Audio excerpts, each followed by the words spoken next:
Everyone. अब मैं आज आपको लिंक लिस्ट का एक प्रोग्राम बना के दिखाऊंगा कि लिंक लिस्ट को कैसे डिप्लॉय करते हैं, उसका इम्प्लीमेंटेशन कैसे किया जाता है। साथ ही साथ उसके जो डिफरेंट बेसिक ऑपरेशंस हैं, जैसे इंसर्शन हो गया, डिलीशन हो गया, डिस्प्ले हो गया।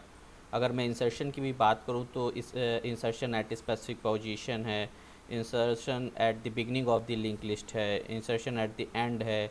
सिमिलर काइंड ऑफ वे पे डिलीशन ऑपरेशंस परफॉर्म होते हैं, तो ये सारे ऑपरेशंस भी हम परफॉर्म करके दिखाएंगे।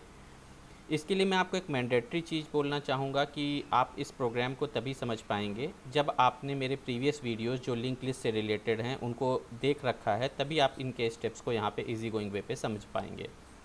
आज मैं फ़िलहाल सिंगली लिंक लिस्ट कवर करने जा रहा हूँ। देन सिंगली लिंक लिस्ट का कॉन्सेप्ट अगर आपने एक बार समझ लिया तो उसी तरीके से सर्कुलर और उसी तरीके से डब्ली लिंक लिस्ट को भी इम्प्लीमेंट किया जा सकता है। तो चलिए स्टार्ट करते हैं। सबसे पहले एक सिंगली लिंक लिस्ट का प्रोग्राम बनाते हैं, उसमें डिफरेंट ऑपरेशंस को परफॉर्म करते हैं और देखते हैं कि वो ऑपरेशंस कैसे परफॉर्म होंगे, उनका लॉजिक कैसे लिखा जाएगा।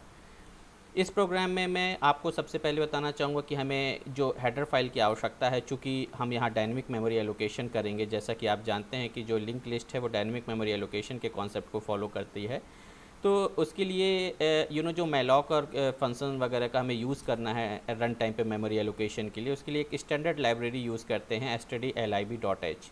हालांकि ये मैंने वीडियो में ऑलरेडी आपको बता रखा है, लेकिन फिर भी यहाँ पे रिकॉल करा रहा हूँ कि एक तो स्टैंडर्ड इनपुट आउटपुट लाइब्रेरी तो हो गई बेसिक इनपुट आउटपुट फंक्शंस के लिए।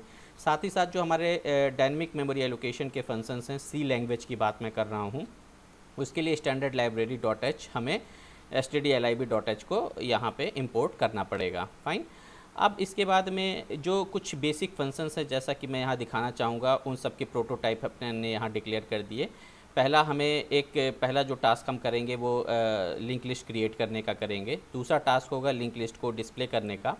एंड देन थर्ड टास्क अपन करेंगे insertion at the beginning, next insertion at the end, insertion at the given position, then next है deletion at begin and deletion at end, and similarly फिर deletion at given position की अगर हमें किसी पोजीशन पे डिलीट करना। यही बेसिक ऑपरेशन हमने सिंगली लिंक लिस्ट में पढ़ रखे हैं। तो ये सारे ऑपरेशंस को हम वन बाय वन इनके जो मेथड्स हैं वो डिफरेंट, हम इनकी जो डेफिनेशन है वो अलग से लिखेंगे। और हर एक डेफिनेशन को आप तभी अच्छे से समझ पाएंगे जब आपने वीडियोज़ को ऑलरेडी कवर कर रखा होगा। Okay, and let's start. तो आपने समझ लिया कि सबसे पहले हेडर फाइल लिखेंगे, इसके बाद हमने प्रोटोटाइप डिक्लेयर किए उन सारे फंक्शंस का, वो सारे ऑपरेशंस का जो हमें यहाँ पे परफॉर्म करने हैं।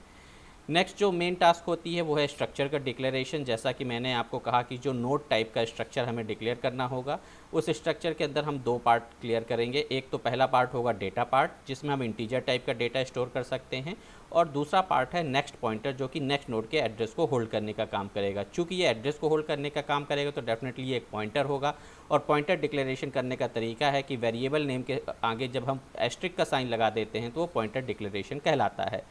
इस पॉइंटर का जो टाइप होगा, यानी वो किस टाइप के डेटा को होल्ड करेगा, वो डिपेंड करता है उसके जो टाइप डिक्लेरेशन पे।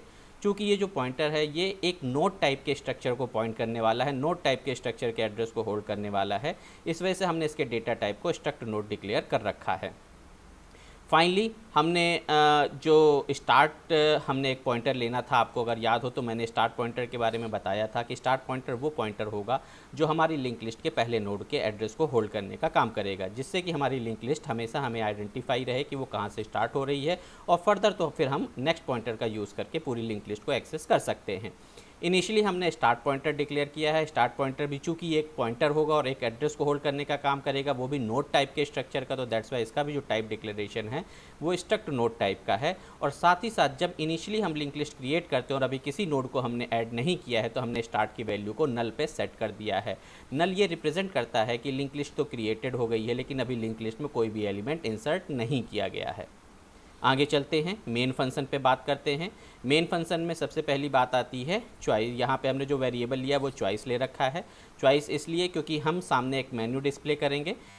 में हमें पहला ऑप्शन होगा क्रिएट, दूसरा ऑप्शन डिस्प्ले, तीसरा option insert at the beginning, next option होगा insert at the end. Similarly further अपन आगे बढ़ते हैं तो insert at the specific position, then delete at the beginning, delete at the end, deletion at the specific position, and if suppose that I don't want to perform any operation, so finally I will do exit. Fine.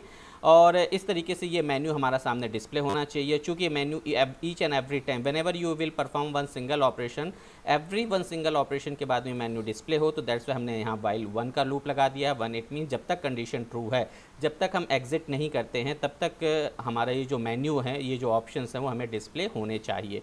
तो हमने इसको while loop के अंदर declare इसका जो declaration है वो हमने कर रखा है, उसके अंदर हमने इसको डिफाइन कर रखा है।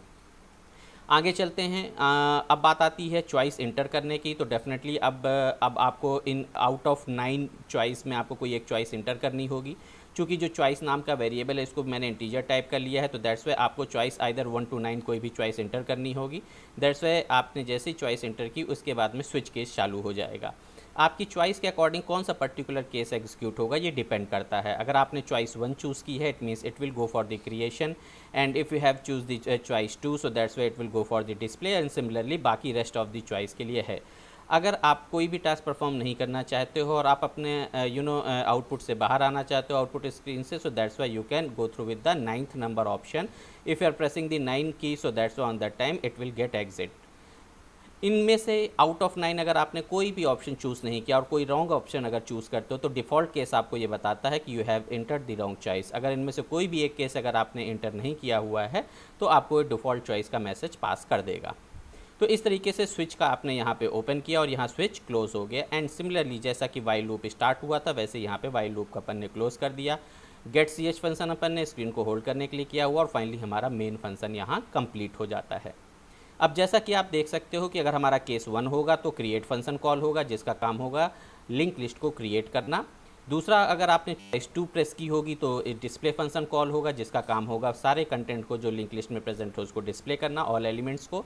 नेक्स्ट, अगर आपने चॉइस 3 प्रेस की होगी तो इसका टास्क होगा कोई भी नया एलिमेंट जो आप इंसर्ट करना चाहते हो, जो नया नोड क्रिएट करते हो, उसको ऑलरेडी क्रिएटेड लिंक लिस्ट के पहली पोजीशन पे इंसर्ट करना। इसी प्रकार से अगर कोई नया नोड क्रिएट करते हो तो लास्ट पोजीशन पे इंसर्ट करना, चॉइस 4। चॉइस 5 का मीन्स है कि अगर आप किसी स्पेसिफिक पोजीशन पे, it means first, second, third, any position पे अगर आप कोई नया नोड ऐड करना चाहते हो, नया एलिमेंट इंसर्ट करना चाहते हो, तो चॉइस 5 चूज़ करेंगे। इन केस अगर आप बिगिनिंग से कोई नोड डिलीट करना चाहते हो लिंक लिस्ट के, तो चॉइस 6 प्रेस करना होगा। If you want to delete any node from the end of the link list, so you have to press choice 7। If you want to delete any node in between of any means a linked list, so on that situation you have to press 8. Otherwise, if you don't want to perform any task, you can press 9.